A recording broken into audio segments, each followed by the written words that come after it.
तो आप लोग कैसे हैं? हम उम्मीद करते हैं आप लोग अच्छे ही होंगे। इन दिनों हम लोग ऊष्मा पर आधारित चैप्टरों के आंकिक प्रश्न पे बातचीत कर रहे हैं और उसमें जो भी आंकिक प्रश्न दिए गए हैं उन्हें हल करने का प्रयास करते हैं। तो आप लोग देखें, पहला जो हमारा प्रश्न है वो क्या है कि एक विद्युत हीटर, यानी इसमें जो भी ऊष्मक यंत्र होंगे उन्हीं सवालों पे हम लोगों की जो बातचीत होगी।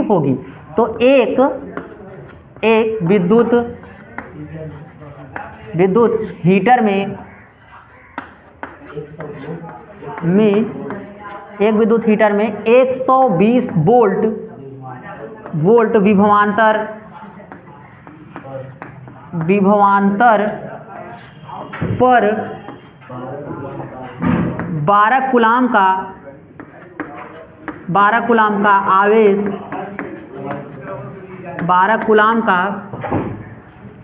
आवेश प्रवाहित होता है हीटर में कितनी ऊर्जा व्यय होगी? कितनी ऊर्जा व्यय होगी? देखें आप, इसमें क्या क्या दे रखा है। सबसे पहले हम उसी पे बातचीत करते हैं। तो देखें यहाँ पे क्या है, एक विद्युत हीटर में कितना भैया का है, कितना 120 वोल्ट यानी विभवांतर। तो दिया है क्या दे रखा है, विभवांतर, यानी V बराबर कितना दे रखा है 120 वोल्ट, ये हो गया। अब आगे 20 वोल्ट विभवांतर पर 12 कूलाम का आवेश। तो यहाँ पे जो Q है, Q बराबर कितना दे रखा है, Q बराबर 12 कूलाम का आवेश प्रवाहित होता है, हीटर में कितनी ऊर्जा व्यय होगी, यानी यहाँ पे क्या होगा, W बराबर क्वेश्चन मार्क। तो बच्चों यहाँ पे W बराबर क्वेश्चन मार्क, तो यानी कुल ऊर्जा व्यय का मान हम लोगों को निकालना है कि इसमें कुल ऊर्जा का जो व्यय हो रहा है, W का जो मान है वह क्या होगा। तो हम लोग फार्मूला जानते हैं, कुल ऊर्जा व्यय बराबर W बराबर क्या होता है, W बराबर VIT होता है। यानी कि यहाँ से W बराबर क्या लगा सकते हैं, VIT। तो इसमें ध्यान से देखें, यहाँ पे V दे रखा है ना, लेकिन IT नहीं दिया है, IT बराबर कुछ भी नहीं दे रखा है। तो हम लोग क्या करेंगे, IT के लिए मान निकालेंगे कि IT बराबर क्या होता है। तो अगर हम यहाँ से करें तो जैसे देखें, आप क्या जानते हैं कि आवेश प्रवाह की दर को क्या कहते हैं, विद्युत धारा कहते हैं। तो आवेश प्रवाह Q बटा IT ये होता है, आवेश प्रवाह की दर को विद्युत धारा कहते हैं। तो अच्छा सॉरी उल्टा हो गया है, I बराबर Q बटा T होता है, I बराबर Q बटा T। और यहाँ से अगर हम कहें कि आप क्या निकालें, I का मान, अब यहाँ से ध्यान से देखें, जो I का मान है वही हम लोग यहाँ पे क्या करेंगे, रख देंगे। I बराबर जब ये रखेंगे तो I से I क्या हो जाएगा, कैंसिल हो जाएगा। तो यहाँ पे रखेंगे अगर, तो W बराबर क्या हो जाएगा, V इंटू I की जगह पर क्या रख देंगे, Q बटा T, और इंटू का क्या T से T क्या हो जाएगा, कट जाएगा। तो W बराबर फार्मूला क्या मिलेगा, V इंटू Q, यानी ऊर्जा व्यय के लिए ये सूत्र बन जाएगा। अब यहाँ पे देखें, V का भी मान है और Q का भी मान है। अब इन दोनों से हम W का मान निकाल पाएंगे। तो W बराबर क्या रखेंगे, V का मान कितना 120 गुणित Q का मान कितना है 12 ना, तो ये हो गया 12। अब हमें 12 का 12 में गुणा करना है, 12 12 में 144, तो 144 और एक जीरो बढ़ा देंगे, यानी 1440 जूल। यही हमारा क्या है, ऊर्जा का व्यय है। 1440 जूल का जो ऊर्जा हो रहा है वही इस हीटर में व्यय हो रहा है। तो इस प्रकार आपने प्रश्न नंबर 1 को हल कर लिया। दूसरा प्रश्न क्या है, प्रश्न नंबर 2 पे अगर बातचीत करें तो कह रहा है कि एक विद्युत ऊष्मक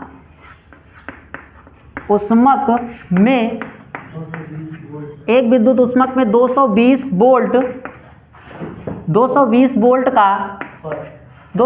वोल्ट पर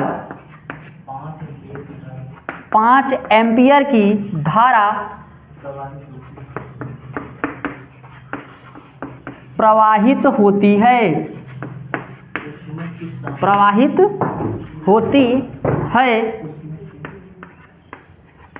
ऊष्मक की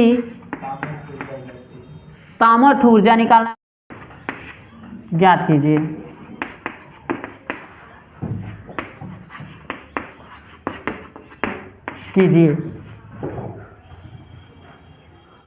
लोग देखेंगे कि यहाँ क्या क्या दे रखा है। तो दिया है, उसी पे बातचीत करते हैं। दिया है पहले क्या दे रखा है कि भाई विभवांतर कितना दे रखा है, V बराबर 220 220 वोल्ट ना, विभवांतर बराबर 220 वोल्ट। और फिर विद्युत धारा का प्रवाह देखेंगे तो I बराबर कितना दे रखा है, I बराबर 5 एम्पियर दे रखा है ना, 5 एम्पियर। और पूछ रहा है सामर्थ्य बराबर, यानी जो इसकी कुल शक्ति होगी वही पूछ रहा है कि सामर्थ्य बराबर क्वेश्चन मार्क। तो सामर्थ्य बराबर क्वेश्चन मार्क, यही तो हम लोग को इसका सामर्थ्य निकालना है कि यह कितने वाट का होगा, इसका जो सामर्थ्य होगा वो क्या होगा। तो सामर्थ्य बराबर हम लोग सूत्र लगाएंगे, सामर्थ्य बराबर क्या, V इंटू आई, यानी विभवांतर गुणित धारा। तो सामर्थ्य बराबर सामर्थ्य इज इक्वल टू, यहाँ पे लिखेंगे 220 और गुणित विद्युत धारा का मान कितना है 5 एम्पियर। 5 का आप गुणा करें किसमें, 220 में। जब 5 का गुणा आप 220 में करेंगे तो कितना आएगा, इसका इसमें करें 5 दूनी का 10, 10 का 0, 1 0 पहले से ही है, 5 दूनी 10, 1 11, यानी 1100 वाट। 1100 वाट जो होगी वही इसका क्या होगा, सामर्थ्य होगा। किसका, इस विद्युत ऊष्मक का। समझ, प्रश्न नंबर 2 को भी क्या कर लिया है, हल कर लिया है। अब हम लोग अगले प्रश्न पे बातचीत करते हैं। तो देखें प्रश्न नंबर 3 क्या है हम लोगों का। प्रश्न नंबर 3 ये है कि एक विद्युत हीटर में एक विद्युत हीटर में 220 वोल्ट विभवांतर पर 10 एम्पियर की धारा प्रवाहित होती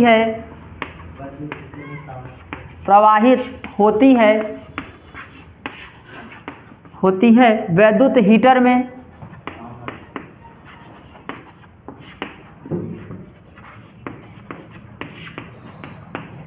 वैद्युत हीटर में सामर्थ्य ज्ञात कीजिए।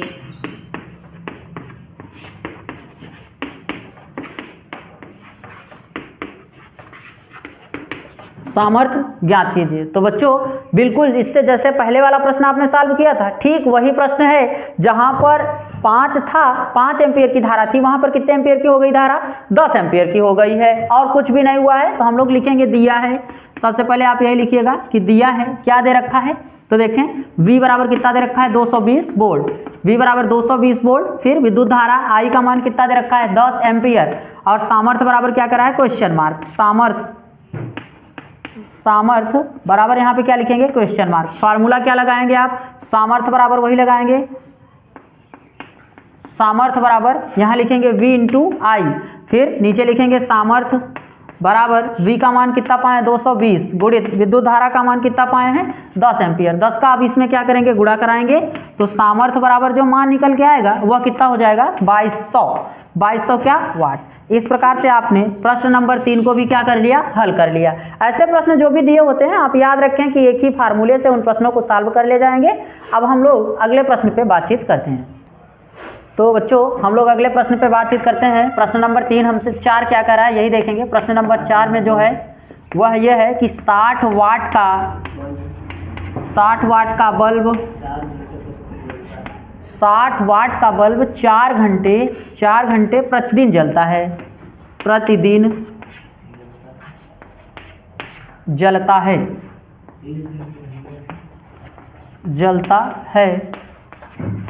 30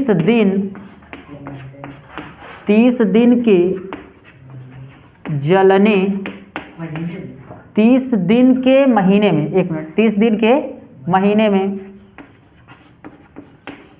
30 दिन के महीने में कितनी यूनिट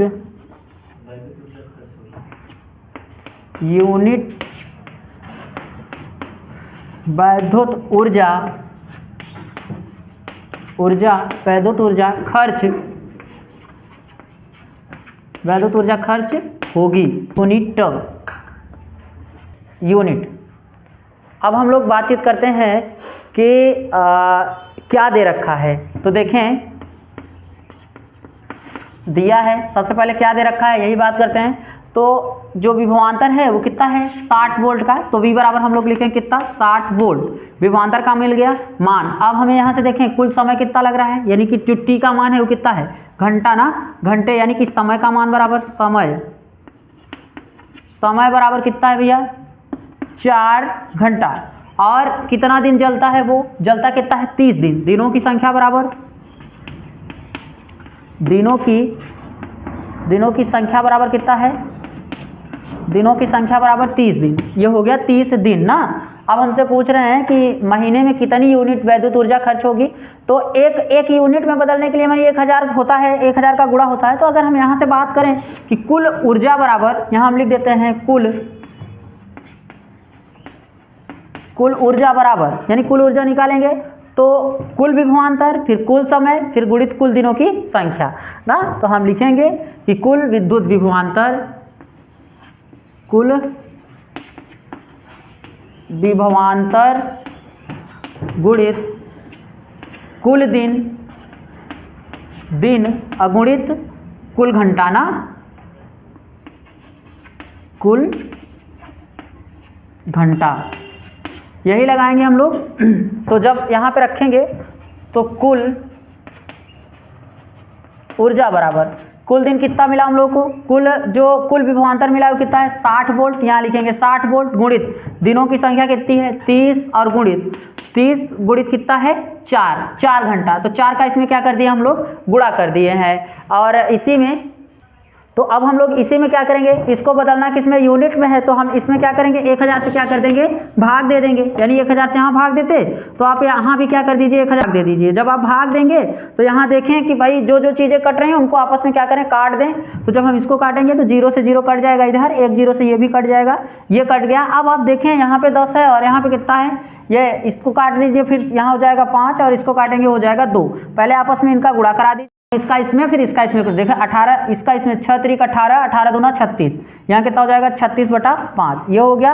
अब जब आप इसमें इसका भाग देंगे, यानी भाग देंगे तो यहाँ 5 6 30, 5 7 35, 35.2 आए, यहाँ की 7.2 आएगा। जब इसको आप इसमें काटेंगे तो हो जाएगा कि कुल ऊर्जा बराबर 7.2 क्या 7.2 यूनिट। आप किस में लिखेंगे, यूनिट में लिखें या जूल,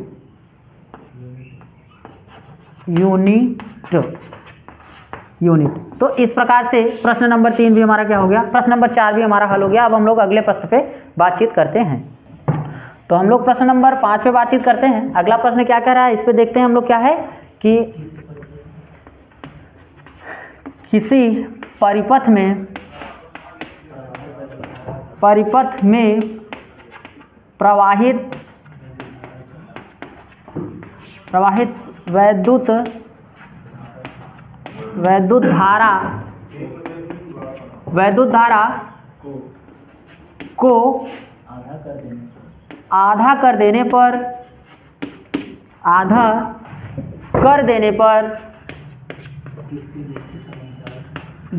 पर किसी निश्चित समय अंतराल में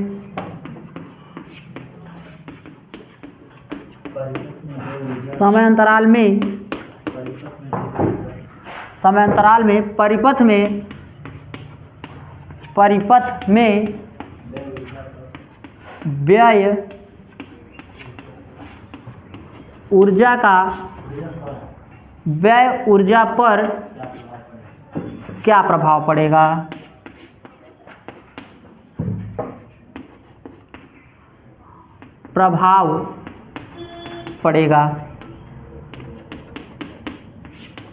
पड़ेगा। तो हम लोग ये देखते हैं कि भाई जो विद्युत ऊर्जा है, अगर उसका मान लेते हैं अगर किसी परिपथ में विद्युत धारा I बह रही है, तो I विद्युत धारा को हम लोग क्या करेंगे, इसका आधा कर देंगे। तो I विद्युत धारा का आधा क्या होगा, I/2 हो जाएगा।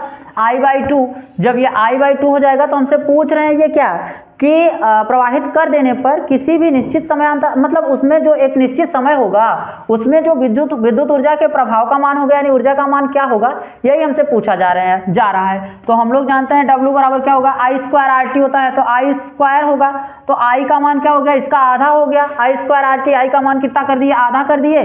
तो यहाँ पे आधा मतलब I/2 का क्या कर देंगे, होल स्क्वायर कर देंगे। तो I का मान क्या, I² बटा क्या हो जाएगा, 2 का स्क्वायर कितना होगा, 4 हो जाएगा। तो इस प्रकार से आपने इस प्रश्न को भी हल कर लिया है। I² बटा 4 हो गया। अगर हम चाहें, यानी कि जब यहाँ लिख देंगे जब आई बराबर कितना कर दें, जब आई बराबर कितना कर दें, 1 कर दें। अगर आई की जगह पर 1 रखें तो कितना हो जाएगा यहाँ पे, ये हो जाएगा ऊर्जा, यानी W बराबर कितना हो जाएगा, 1 का स्क्वायर बटा 4। 1 का स्क्वायर कितना होता है, 1 का स्क्वायर 1 ही होगा, 1/4। इस प्रकार से आपने इस प्रश्न को भी क्या कर लिया, हल कर लिया। तो ये क्या है, ऑप्शनल प्रश्न में आ सकता है, आप इसको देख लीजिएगा एक बार।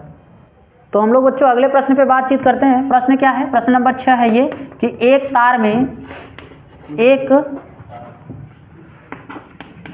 तार में कुछ देर तक धारा प्रवाहित करने से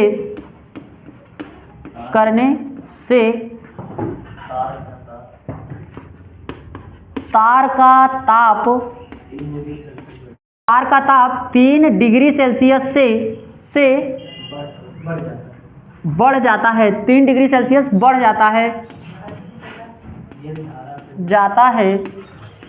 यदि धारा को 2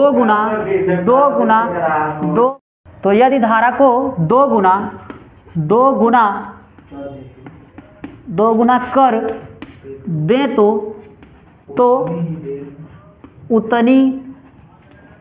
उतनी ही देर में तार का ताप कितना बढ़ जाएगा, तार का ताप कितना बढ़ जाएगा। तो बच्चों यही हमारा प्रश्न है। तो एक तार है, तार में कुछ देर तक क्या होता है, धारा प्रवाहित होती है। तो मान लेते हैं कि जो समय है वो क्या है, t है, यानी कि समय बराबर क्या है, t है। ठीक, अब आगे तक धारा प्रवाहित करने पर, यानी धारा जो बन रही क्या है, धारा बराबर, मान लिया हमने धारा क्या है, I है, धारा प्रवाहित हो रही तो I हो रही है, करने पर तार का जो ताप है वो कितना हो जाता है, 3 डिग्री सेंटीग्रेड बढ़ जाता है। तो बढ़ा हुआ ताप बराबर बढ़ा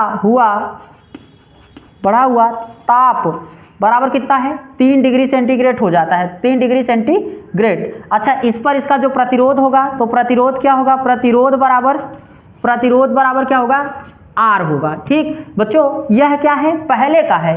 अब जब धारा के मान को हम क्या कर दें, जब धारा के मान को 2 गुना कर दिया जाए उतनी ही देर में, यानी समय क्या है, समय उतनी ही देर में, समय बराबर क्या लें, समय फिर से दोबारा के लिए t ही लेंगे। तो धारा का मान क्या कर दिया जाएगा, धारा बराबर 2 गुना यानी 2I कर दिया जाएगा। और तब हमसे पूछा जाएगा कि यहाँ से ताप पर ताप कितना बढ़ेगा, यानी कि बढ़ा हुआ ताप बराबर क्वेश्चन मार्क ना, और प्रतिरोध का मान वही रहेगा। तो प्रतिरोध हमारा क्या होगा, प्रतिरोध बराबर कैपिटल R होगा, और बढ़ा हुआ ताप बराबर क्वेश्चन मार्क ना, ताप बराबर क्वेश्चन मार्क। यहाँ सूत्र लिखेंगे, उत्पन्न ऊष्माओं का अनुपात बराबर, इसका अनुपात क्या हो जाएगा, I स्क्वायर यहाँ लिख देते हैं, I स्क्वायर RT और बटा I स्क्वायर, यहाँ लिखेंगे I स्क्वायर RT। तो बच्चों यहाँ मान रखेंगे, तो I स्क्वायर RT और I स्क्वायर RT यानी कि पहले की उष्मा, यह पहले की है, यानी ताप बढ़ने से पहले की उष्मा, और ये क्या है, बाद की उष्मा ये होता है। तो अब हम क्या करेंगे, पहले की उष्मा और बाद की उष्मा। तो पहले की जो हमारी उष्मा थी वो क्या है, I स्क्वायर RT, यहाँ से लिखेंगे, तो लिखेंगे I देखिए यहाँ पे I स्क्वायर, प्रतिरोध का मान है R, और T टेम्परेचर पूरे का बटा बाद की उष्मा। देखें बाद की उष्मा यहाँ पे क्या है, I का जो मान है वो क्या है, 2I। तो यहाँ लिखेंगे 2I स्क्वायर इंटू यहाँ पे क्या हो जाएगा, RT। तो बच्चों T से T और R से R क्या हो जाएगा, कैंसिल हो जाएगा, इसका स्क्वायर करेंगे तो I स्क्वायर बटा क्या हो जाएगा, I स्क्वायर बटा कितना हो जाएगा, 4I स्क्वायर। I स्क्वायर से I स्क्वायर क्या हो जाएगा, कैंसिल आउट हो जाएगा। तो उष्माओं का जो अनुपात निकल के आएगा वो कितना निकल के आएगा, 1/4। तो इसका जो अनुपात है वो कितना, 1/4 है। अब हम लोग क्या करेंगे, बढ़े हुए ताप के मान को निकालते हैं। तो बच्चों हम लोग इसका अनुपात निकालेंगे, तो लिखेंगे कि I धारा में आई धारा यानी पहली धारा में ना, ऐसे आई को आप लिख सकते हैं कि पहली धारा में, ऐसे भी लिख सकते हैं पहली धारा में वृद्धि, आप या ताप लिख सकते हैं। पहली धारा में ताप बराबर ताप बटा दूसरी धारा